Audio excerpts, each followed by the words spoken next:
play with the genome of an organism with predetermined locus, and this might be explained to you by Dr. Santosh, what are ZFNs, talons and CRISPR-Cas. Okay, so I will skip that and we will directly go to what we are doing nowadays in our labs. Okay.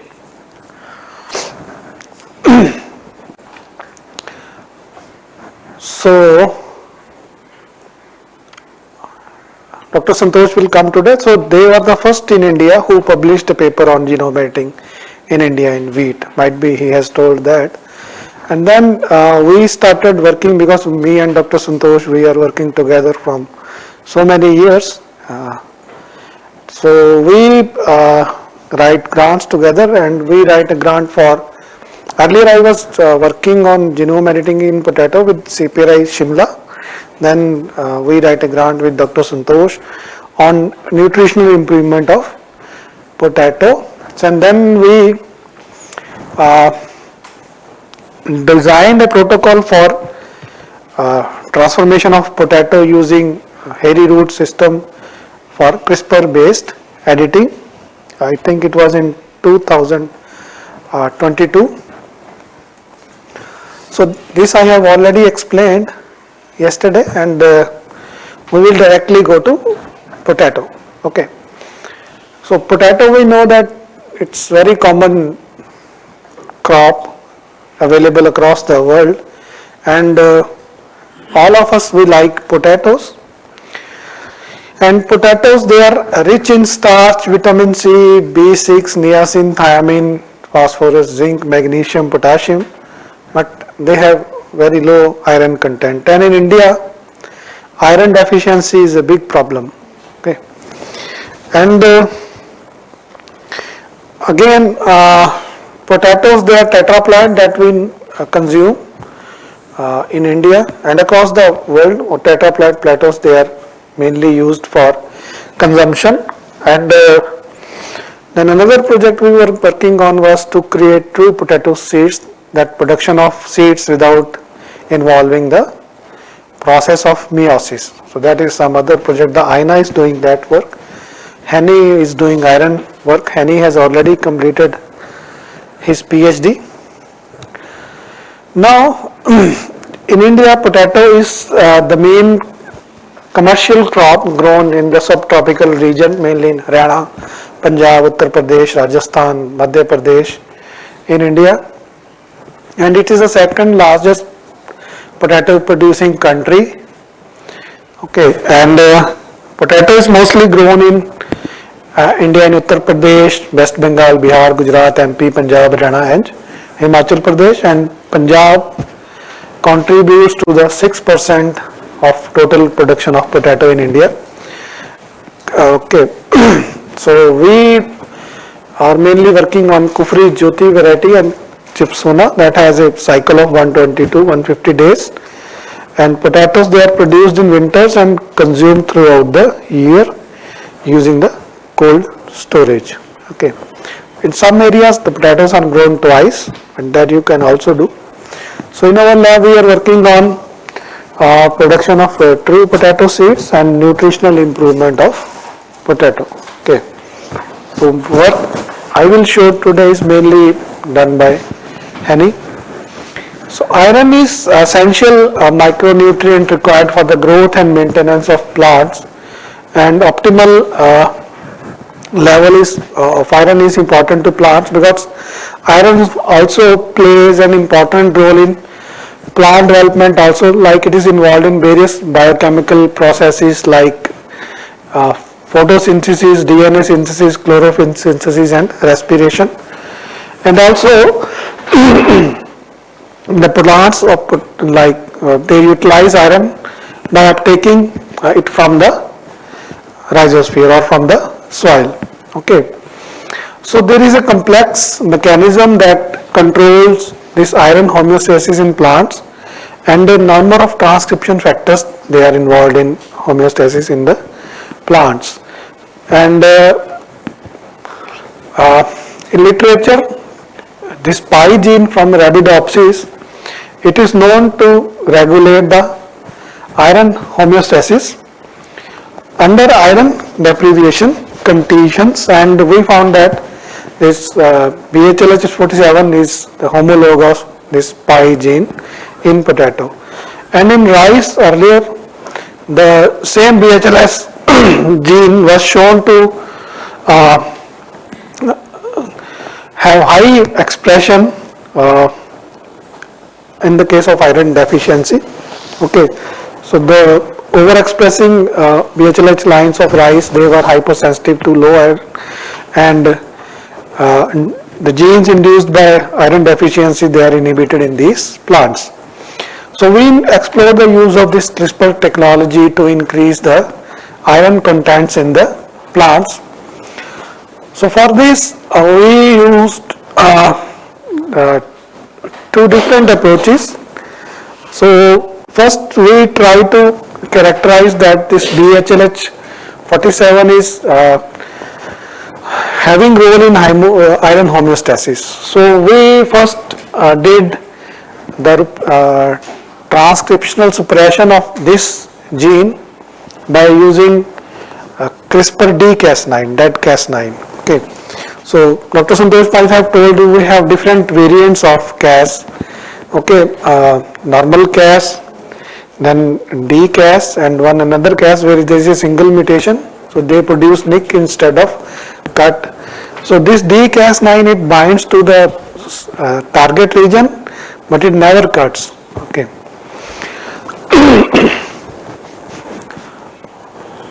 So it is also known as CRISPR-I system or CRISPR interference.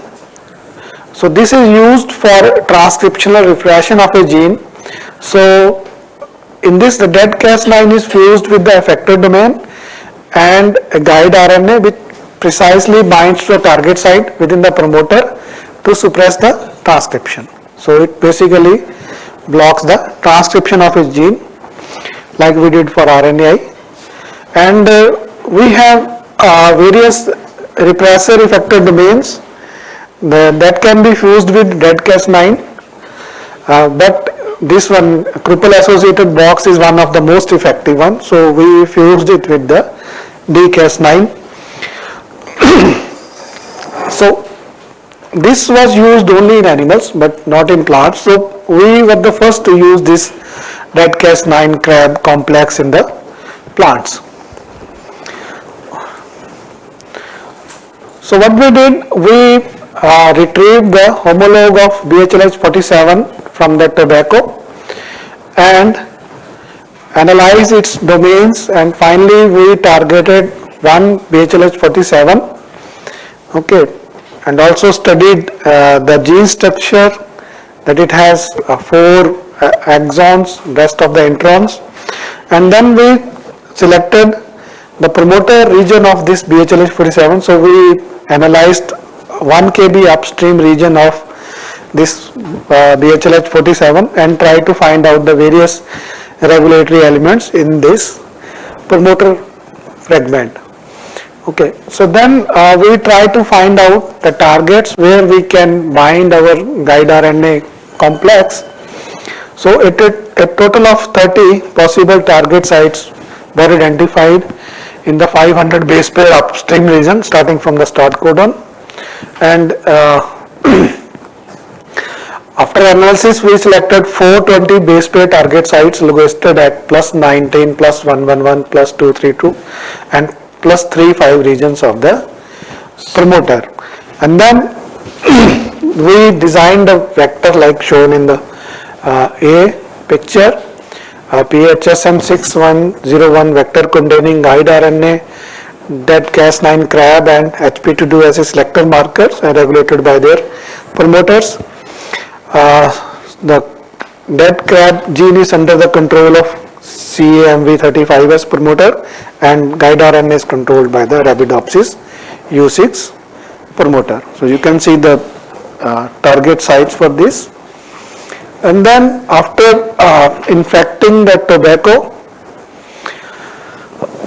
we got four positive lines G1, G2, G3 and G4, and on all these four lines we did PCR to confirm the presence of Cas9 and HPT2 gene, and then we measured that whether the transcription of these BHLH47 is reduced in the transgenic tobacco, edited tobacco or not. So we found that compared to the wild types, there is a significant decrease in the expression level of this BHLH47 gene in the tobacco edited lines. It's not edited, it's mainly silenced lines. And after this, we try to grow them on the minimum media compared to iron.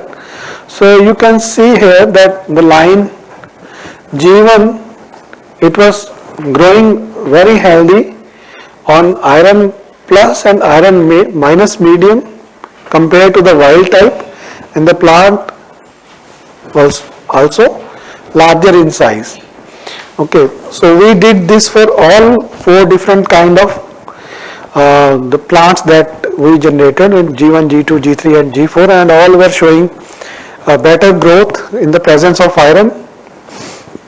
And then we also studied the pattern of growth of these plants in the excess of metals like iron, copper, magnesium and zinc.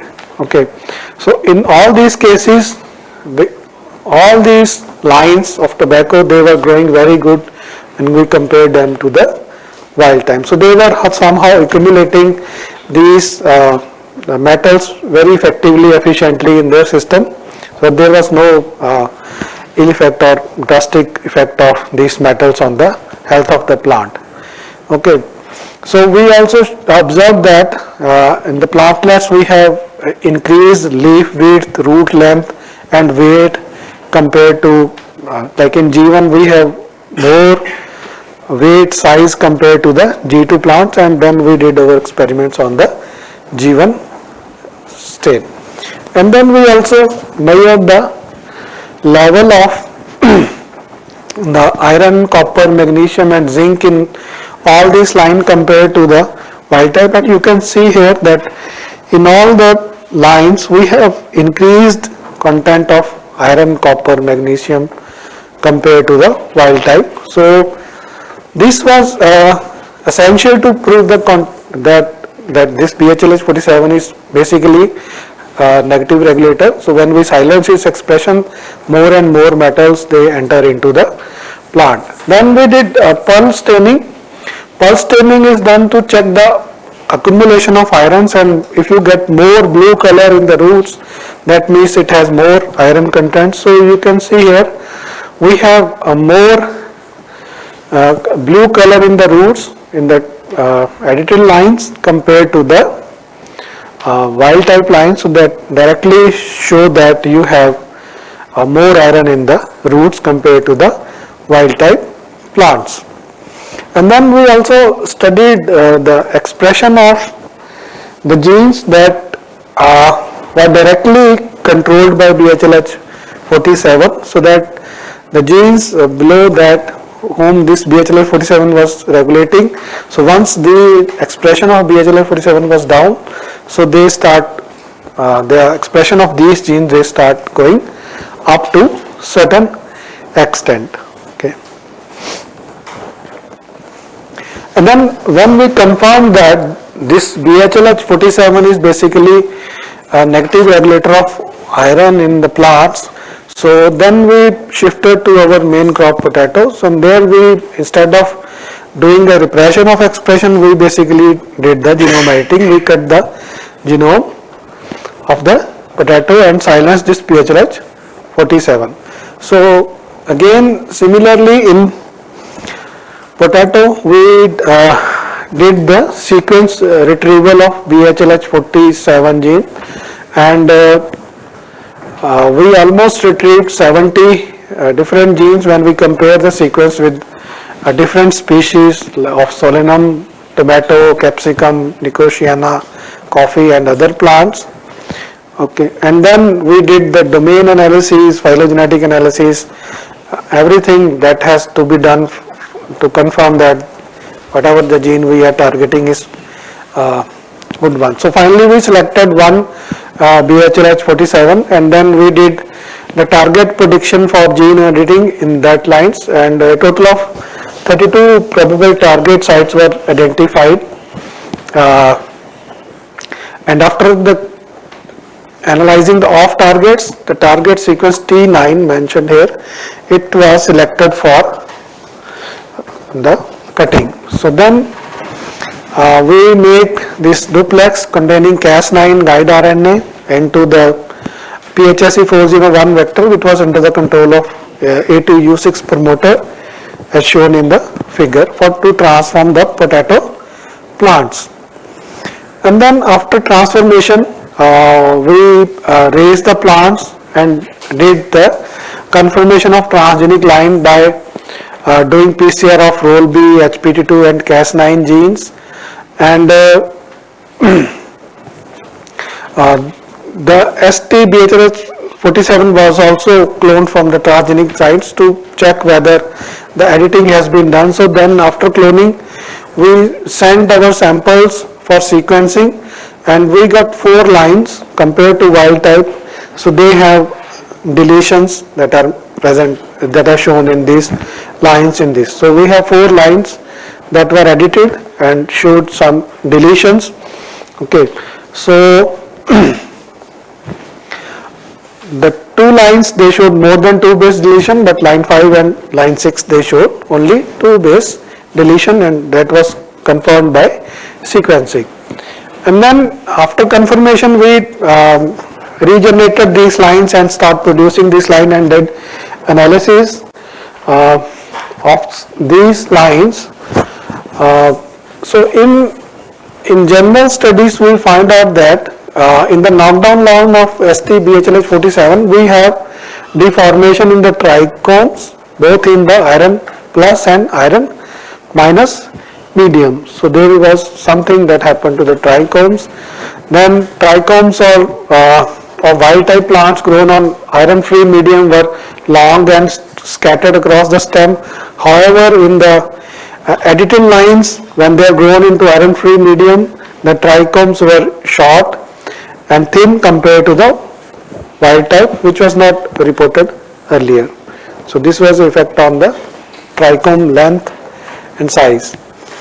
Then also we measured the chlorophyll content in the edited lines and compared it to wild type lines. So we show that the chlorophyll A and chlorophyll content and total chlorophyll contents were lowered in BHLH47 edited lines when compared to wild type, both in iron plus and iron minus medium. Okay.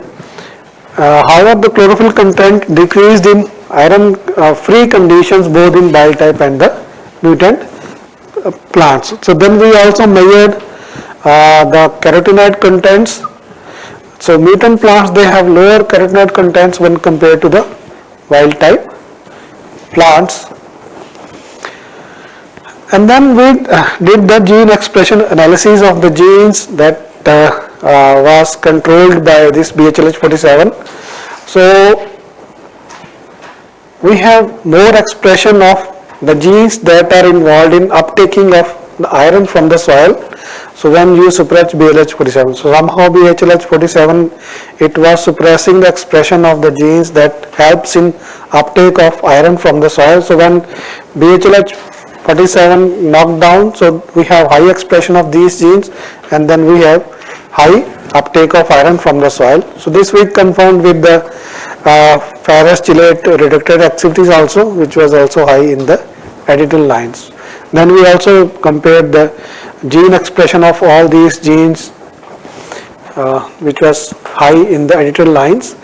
Then we did the iron content analysis using ICP-MS, and was found that we have almost increased 20 to 30% of iron content in the potato. So you can see here, this is iron content in the wild type, and these were in the 2 edited line. So it is significantly higher as compared to the wild type plant. And then we collected the tubers of these edited lines and then measured the iron content in the tubers by doing this again pulse staining. So you can see that the edited lines, they have more blue color in the tubers compared to the wild types. So if the blue color is more, that directly signifies that the tubers have high iron contents compared to the wild type plants. Okay. So then there is another problem in potato, that it has high alpha solanine contents. So alpha solanine is the compound that produces green color in the tubers. So you might have noticed the green colored tubers. So we want to reduce the amount of this alpha solanine. Why? Because this alpha solanine, they are present throughout the potato, but if you consume this alpha solanine in high concentration, they are known to affect the human nervous system.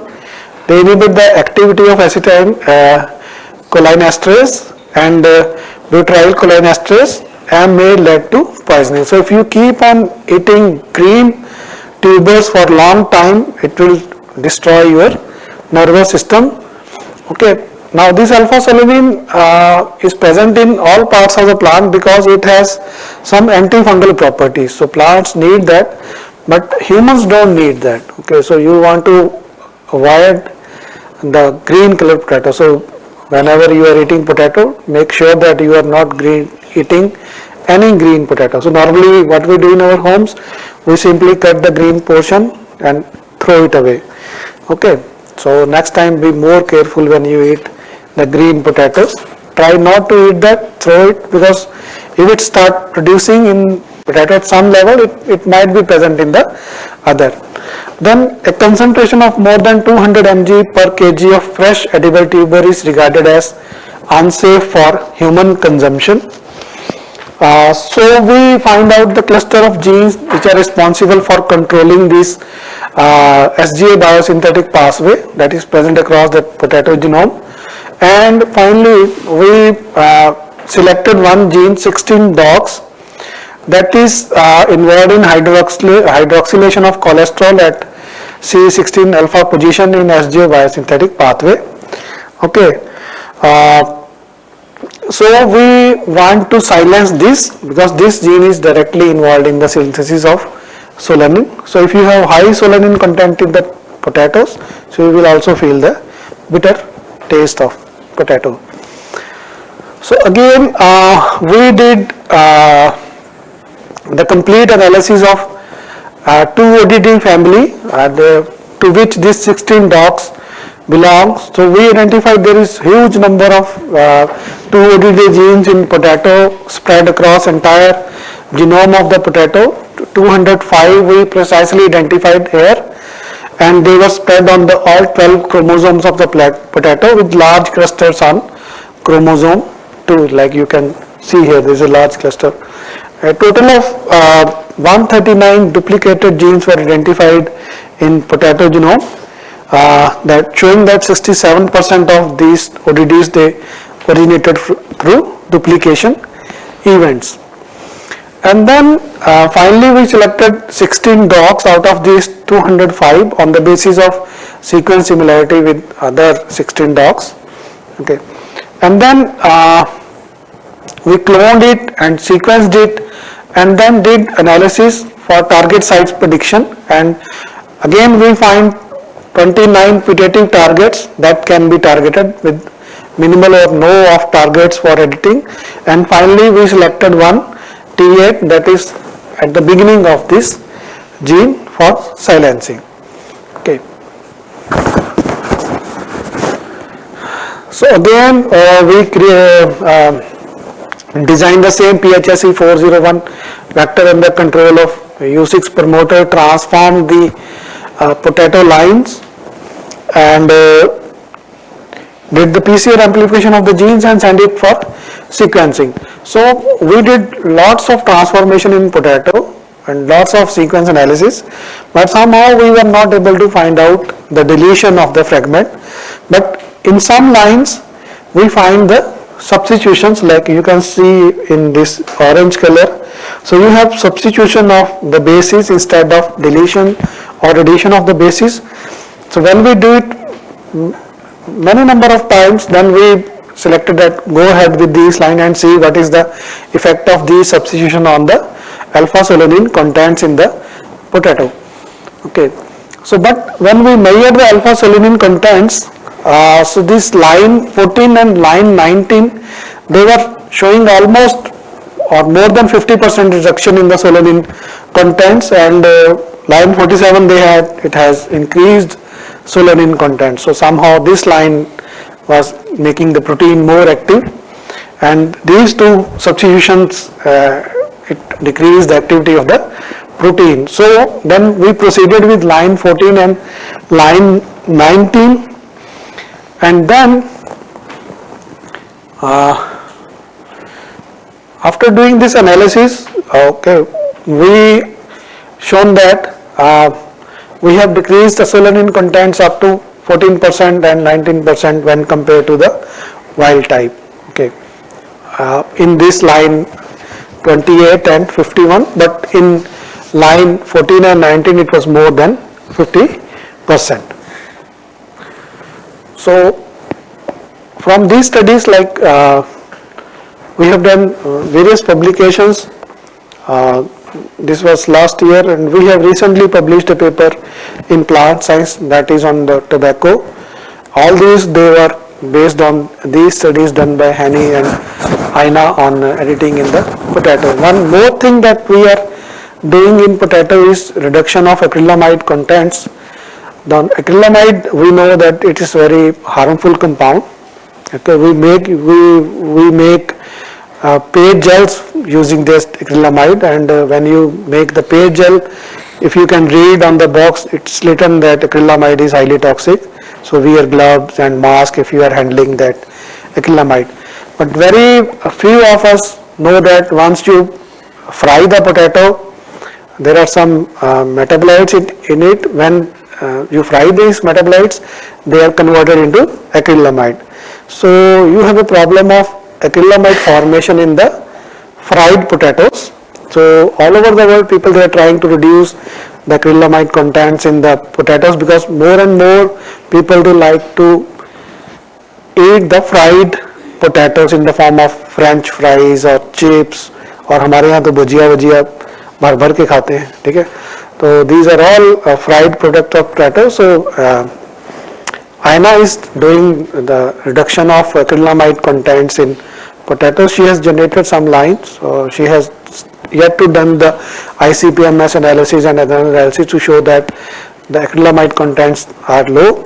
So she used two methodologies. One is she is overexpressing one gene, and another is she is editing one gene.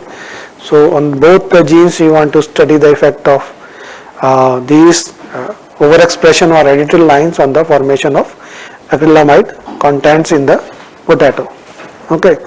So if Hani has given this lecture, then he could explain better than me, because he is the actual person who did all this work. I only present it and get credit as a corresponding author or something like that. Okay. So this is our lab, enjoying birthday party. Yeah. So thank you very much. Any question you have, you can ask it.